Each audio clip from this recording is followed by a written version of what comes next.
Құрметті халайық, құрметті ата-аналар, құрметті балалар, армысыздар, аман есен бармысыздар деп тікелей эфирімізді бастауымызға болады. Енді келген кісілер ары қарай жалғастырып келе береді деп ойлаймын. Жаңа ғана айтып өттім, тікелей эфирдің ол заңдылығы деп әркімнің өзінің ыңғайына, тіршілігіне қарай келіп кетіп жатады. Қош келдіңіздер барлықтарыңыз. Енді жалпы жаңа ғана айтып өттім, үлкен кісілер де тыңдауға болады, жастар да тыңдауға болады деп. Мен алдымен өзімнің замандастарымнан бағызды ойлаймыз, істеген қызметімді ойлаймыз. Сонымен қатар қызықтарды да, неше түрлі өткен шыжықтарды да қосып ойлап отырамыз. Енді бәрі қатар жүретін нәрсе ғой, енді өмірде қиындығы, қызығы, сондықтан бәрін ойлап отырамыз. Сол ойлаған кезде менің ойыма ең алдымен қазақтың кең даласы есіме түседі. Енді балалық кезде бастап ойлайсың ғой, сонда жүгіріп ойнаған кәдімгі қазақтың, бала кезімде ойнаған қазақтың кең даласы ойыма түседі. Сосын бала кезде адам бір аспанға қарағанда бір қызық көреді ғой, бір аспанға қарағанда. Сонда жатып алып, ол кезде көк шалғын болады, жұмсақ құмды жерлер болады деген сияқты. Соған қарап, кәдімгі аспанға, көк күмбезге қарап, сол бұлттардың неше түрлі фигураларына, неше түрлі жаңағы түрлеріне қарап, сондай бір үлкен ойға түсетініміз, сол бұлттардан неше түрлі фигураларды көріп, анаған ұқсайды екен, мынауға ұқсайды екен, тіпті кейде біреулерін түйеге ұқсатып, біреулерін басқа бір аңдарға ұқсатып бұлттардан. Баламыз ғой, өте қырағы ғой бала деген. Бала кезде адам қырағы болады ғой. Соның бәрін байқағышпыз ғой. Соның бәрін көріп, сол ойыма түседі.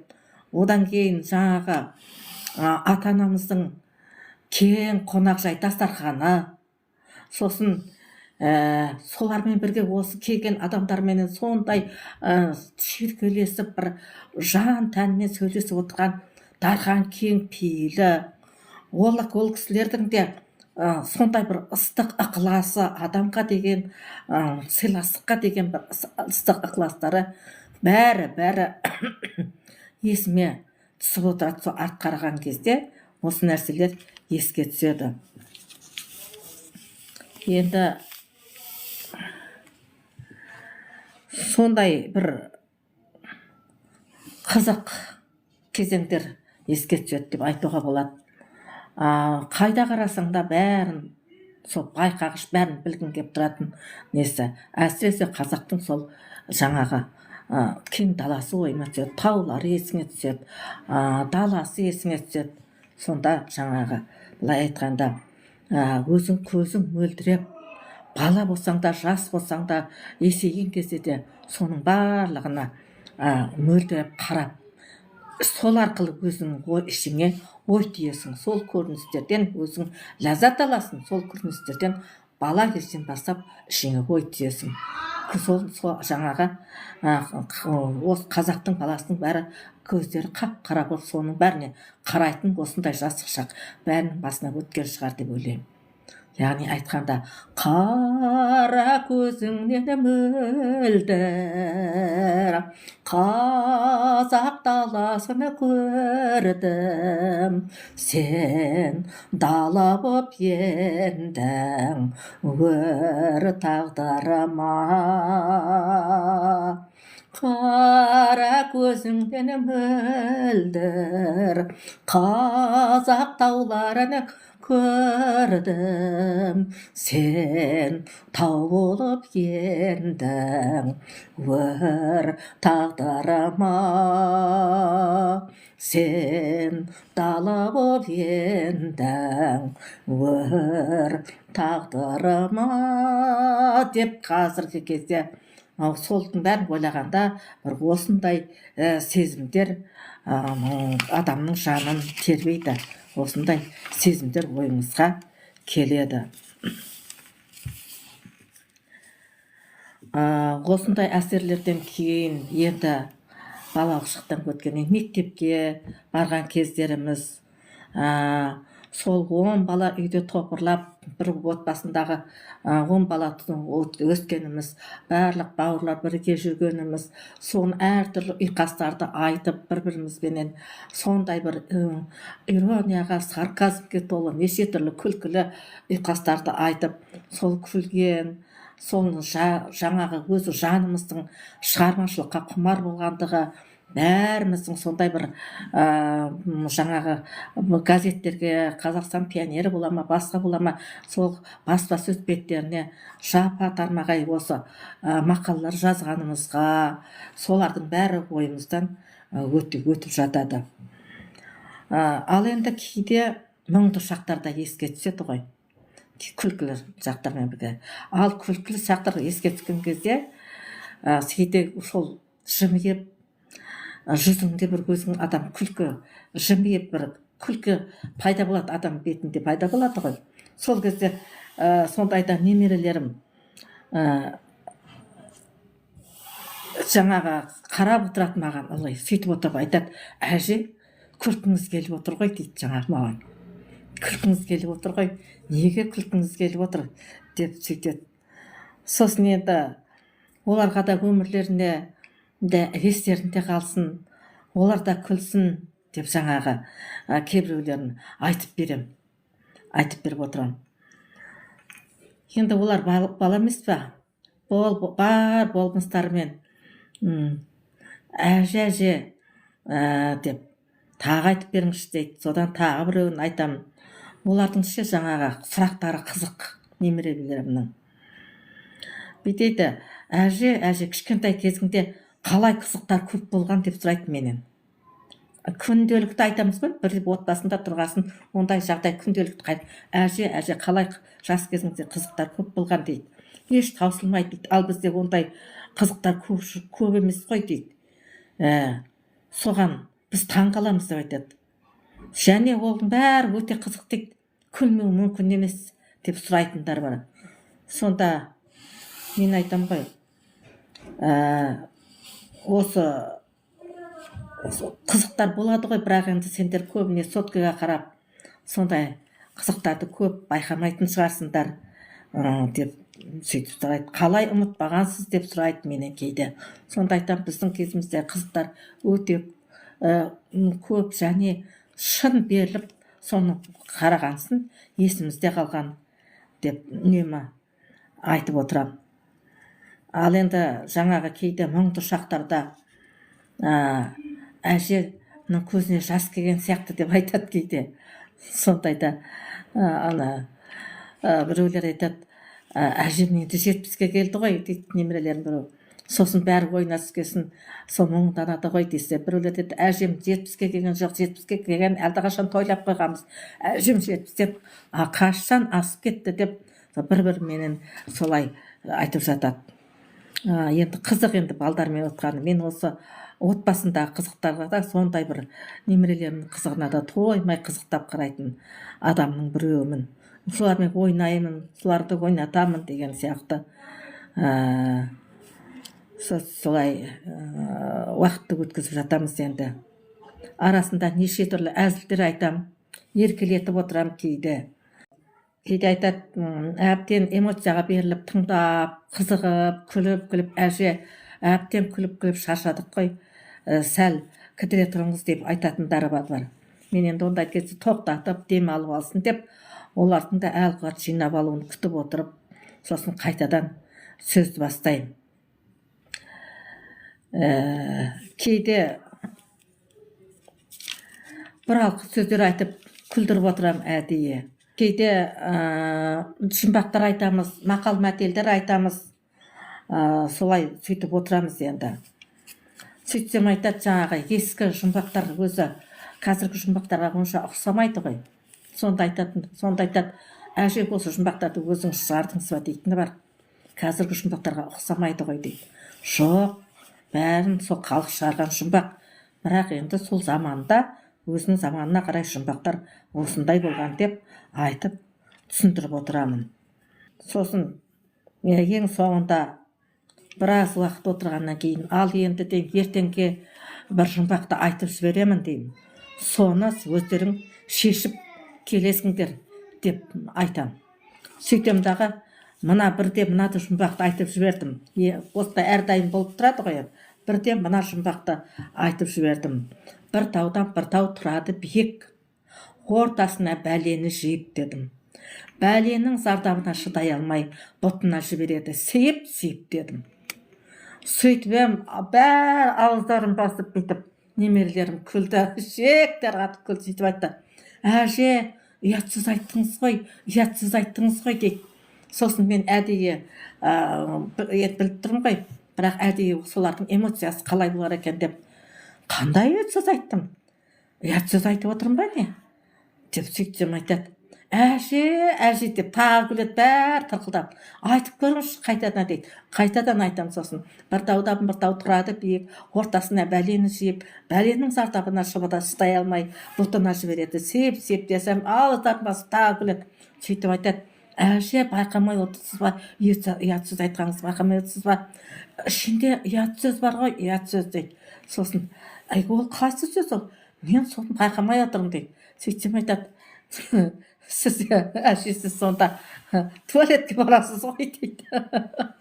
Сіз туалетке барасыз ғой дейді. Сеп деген ұят сөз ғой дейді. Неге оны жұмбаққа қосқан деп сұрайды менен.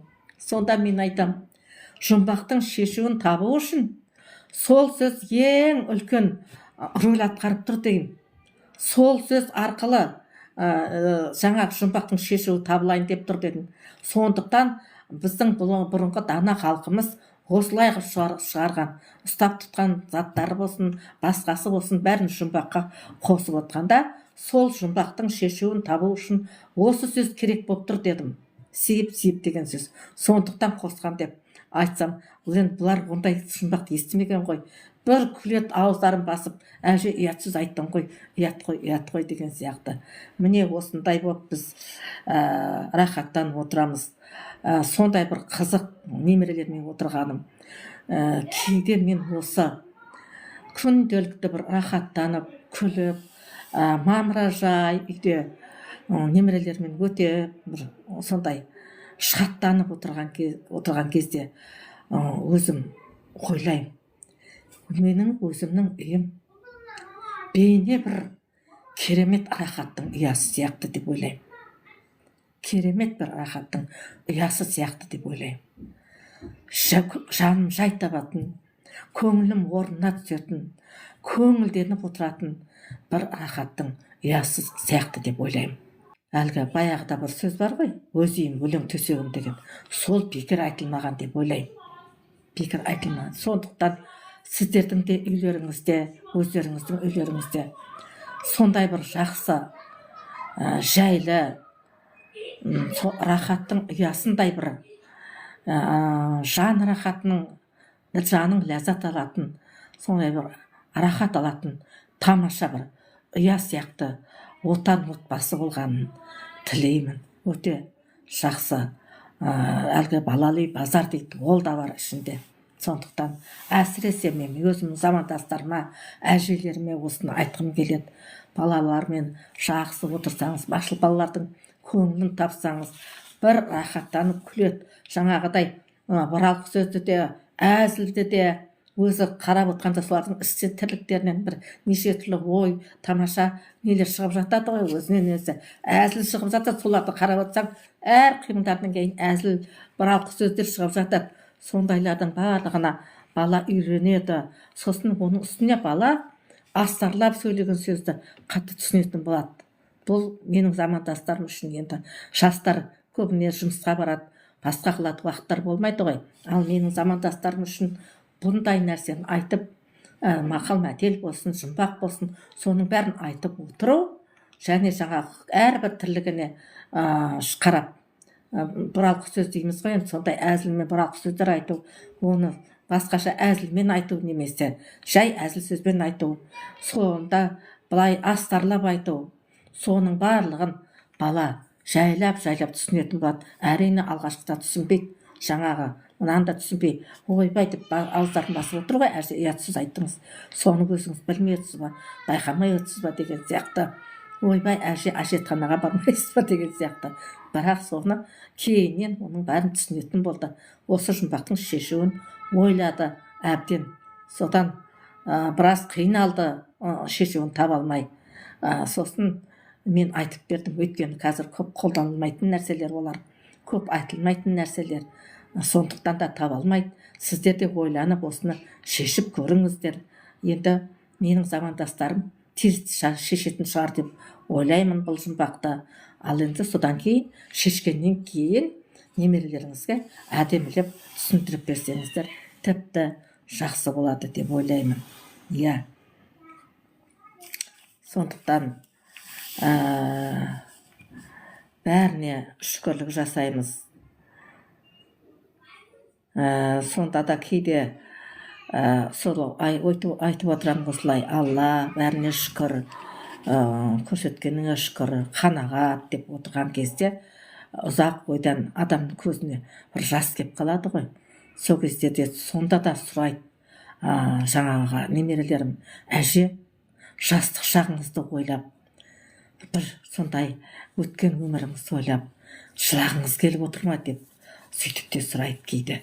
Енді жылап отырмайсың, бірақ енді бір көзіңе жас үйіріліп, бір сондай кездер болады ғой. Сол шүкіршілігімді айтып, сәл күрсіне бастағаннан олар менің қас-қабағыма қарайды соны. Алла шүкір дегеннен бастап. Сонда байқап қалады кейде. Сонда сондай сұрақ қояды сөйтіп. Сонда жаңағы біреулер айтады кейде: әжемнің кейде осындай ойлағанда көзінің ішінде жас тұрады дейді. Аналар сөздері қызық, баланың сөздері қызық қой. Домалақ болып, ішінде, көзінің ішінде домаланып ойнап жүрген сияқты көзінде жас тұрады дейді. Сол бұл не қылады? Бұл бір жағынан мен бұны әдейі істемеймін, бірақ бір сондай ойдан сондай болып қалады ғой адам мұңайған. Бірақ мен содан мына немерелер қарап отырғанда ше, бұлардың сезімталдық несі қасиеті ше дамиды екен, соны байқадым мен. Сезімталдық қасиеті дамиды екен. Көңілденіп отқаныңды, күрсініп отқаныңды, бір басқаша тамаша күйде отқаныңды бәрін біліп тұрады екен. Сосын соған қарай әрекет етуге тырысады екен. Әжем шаршап отқан шығар, жай сөйлесеңдерші деп бір-біріне кейде айтып отырады. Әжем үлкейген кісі ғой, жас кезін ойлап отыр ғой деп бір-біріне айтып отырады. Сөйтіп айтып жаңағы сондай сезімталдық қасиеттері өте күшті дамиды екен. Бұл енді сіздермен бөлісіп отқаным ғой. Енді жалпы өмірде әдейі істемейсің ғой оны.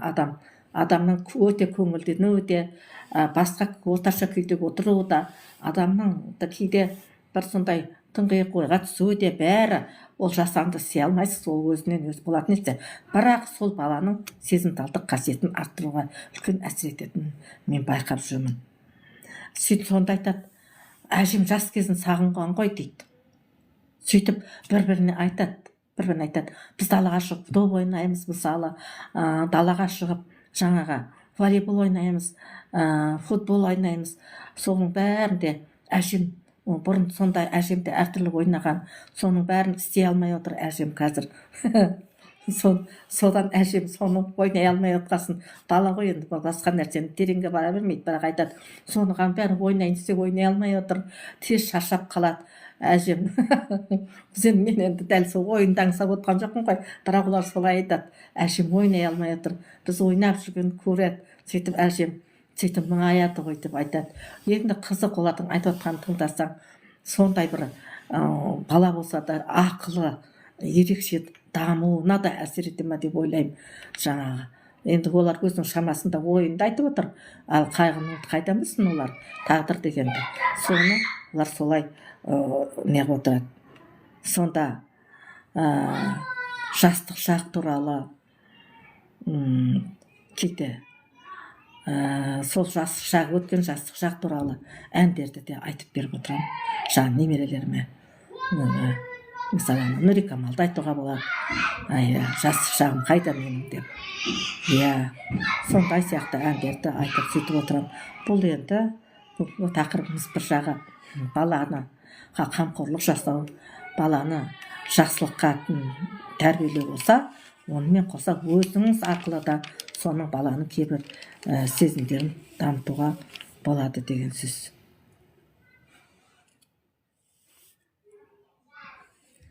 Бұл енді сосын жаңағы неге де бір бала тылсым дүниелерді сенің айтқаның арқылы бір ойға бататын тылсым дүниелерді соны да қарауға, оқуға, содан бірдеңе қорытып шығаруға да үйренеді екен. Мынау әдебиет кітаптарын оқығанда да әже сіз бүйтіп айтып едіңіз ғой, соған ұқсайды екен мынау. Сонда мына жерде ар жағында ол жаңа ойды бір ойды айтқан кезде ар жағында мынандай нәрсені айтып тұр ғой деген сияқты әдебиеттің кейде сабақтарын маған айтқан кезде осындай ойды да айтып отырады. Яғни баланың ойының дамуына да бұл үлкен әсер етеді екен. Міне. Енді жалпы айтқанда өмірдің сәні, адамның бар өмірлік айтатын әні, өзіңе қорек қылатын, өзіңе бір нәр алатын, былай әсіліне айтсақ, баламалап айтатын болсақ, табиғат берген дәні бәрі бала екен ғой. Бала болмаса, сол немерелер болмаса, онда өмірдің өзі қиындау. Сонда мынандай әндерді айтуға болатын шығар деп ойлаймын. Даланың гүлдері шешегі жарған, өзіңді аңсатып барады. Көктемдей жайнайды асыл арман, дел салғып самалдың шарабы. Өмірдің сәніне сен болмасаң, әнім боп шырқайсаң сен қашан. Өмірдің сәніне сен болмасаң, әнім боп шырқайсың әрқашан деп осы жерін өзгертіп айтам. Әлде сен жүрмісің, еркелеп жүрмісің, сармысың жүректі шарпыған. Әлде сен жүрмісің, еркелеп жүрмісің, сармысың жүректі шарпыған деп. Яғни даланың гүлдері шешек жарған деген, мен осы даланың шешек жарып тұрған гүлі осы балаларымыз, осы немерелеріміз деп ойлаймын. Аяулым ұрпақ боп сен тумасаң, алтын таң ағарып атпастай, ұрпағым айнала сен жүрмесең, дүние мен үшін тар қапастай. Өмірдің сәніне сен болмасаң, әнім боп шырқайсың әрқашан. Әлде сен жүрмісің, еркелеп жүрмісің, сармысың жүректі шарпыған. Әлде сен жүрмісің, еркелеп жүрмісің, сармысың жүректі шарпыған деп. Осы өзімнің рақатымның ұясы болған үйімді, айналамда шауып ойнап жүрген немерелерімді, үлкен есейіп үйлі жайлы болып кеткен балаларымды осындай боп әнге қосып, осындай бір тамаша сезімге бөленіп рахат күй кешемін. Міне өздеріңіз тағы тыңдасаңыз болады. Аяулым ұрпақ боп сен тумасаң, алтын таң ағарып атпастай, ұрпағым айнала сен жүрмесең, дүние мен үшін тар қапастай. Өмірдің сәніне сен болмасаң, әнім боп шырқайсың әрқашан. Әлде сен жүрмісің, еркелеп жүрмісің, Сармасаң жүректі шарпыған, әлде сен жырмасаң, еркелеп жүрмесің. Сармасаң жүректі шарпыған деп бір әдемі көңіл күймен сіздердің де шаршатпай бүгінгі тікелей эфирімізді аяқтасақ деп отырмыз. Сіздер де сол ұрпақтарыңызбен бірге жасап, әндеріңізді айтып, жырыңыз да, сырыңыз да бәрі сол балаларыңыз болып ахаттанып жүрулеріңізге тілектеспін. Ұрпақ тәрбиесі бұл үлкен бір мәселе ғой. Қазіргі актуалды мәселе деп айтсақ әбден болады. Менің өзі бастағы жаңағы немде жазып қойған мақсатымда жазылып тұр, осы кірген тиктокқа кірген мақсатымда жазылып тұр. Әлгі үлгілі бала тәрбиелеу әрбір қоғам мүшесінің міндеті деп қойған болатынмын. Сондықтан бүгінгі сыр бөлісу осы төңірегінде айтылып тұр, осы төңірегінде болды деп есептеймін. Енді айтсақ бұл таусылмайды, үнемі айтып келе жатырмыз, бірақ бүгін енді тіпті сол жалпы емес, әркімнің өзінің отбасындағы бала шағасының өмірі туралы айтып жатырмын. Мен шындығында да, иә, Маралжан, айналайын, рахмет, барлықтарыңызға рахмет, лайк жіберіп жатсыздар. Бәрекелді, тамаша, лайкты жібере беріңіздер. Иә, өте тамаша. Шындығында да мен жайдан жай айтып отқан жоқпын. Менің жаңағы үйдегі немерелерім айналамда отырғанда шындығында да кәдімгі бір сондай шуаққа бөленіп, отбасымнан артық жүр сияқты, отбасымнан артық жұмақ жоқ сияқты болады маған. Сондай тамаша рахаттанам. Өзім пейіште, жұмағым да қазіргі мына осы жарық дүниеде, арғы дүниені айтып атқаным жоқ, осы жарық дүниеде өзімнің отбасым сияқты. Сол отбасым өзімнің рахатымның, жанымның тамаша ләззатының ұясы сияқты. Шындығында да сондай. Білмеймін, осы күйде, осы бойынша енді балаларым болса да шүкір ғой, жақсы.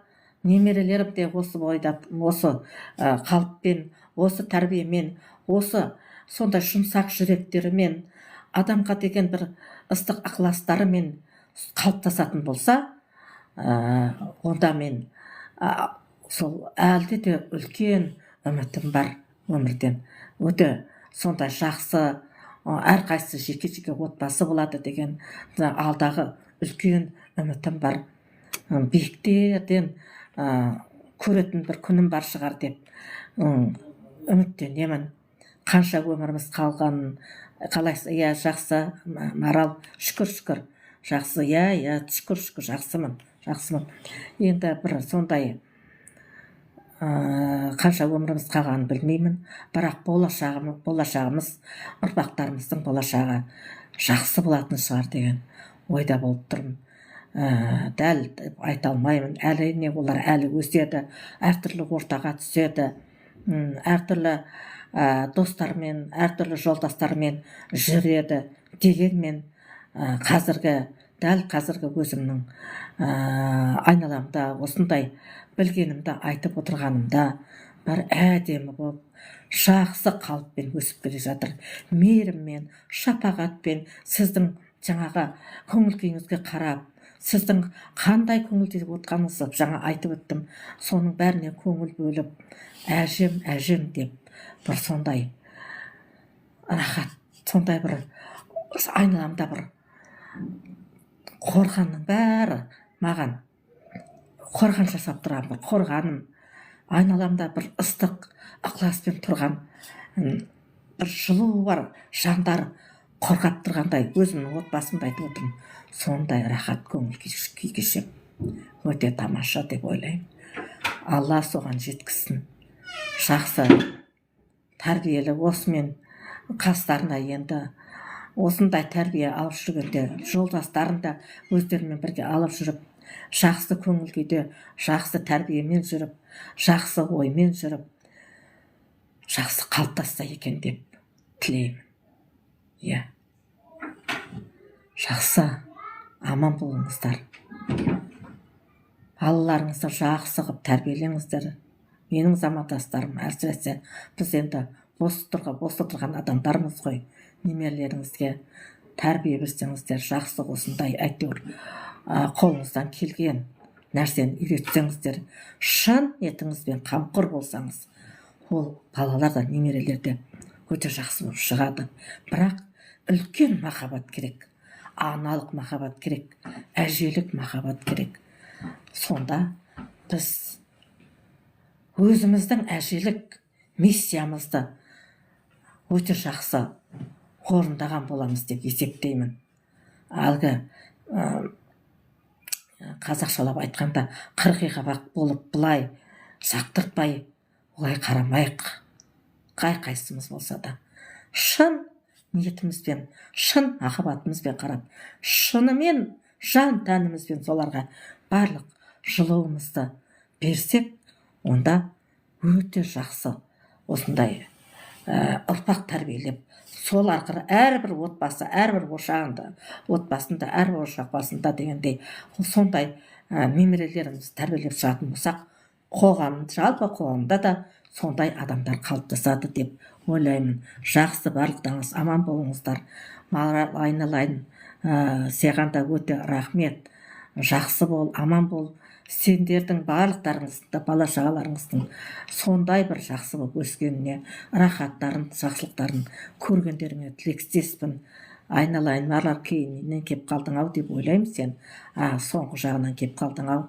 Бірақ енді біз, жақсы кеп қалдың.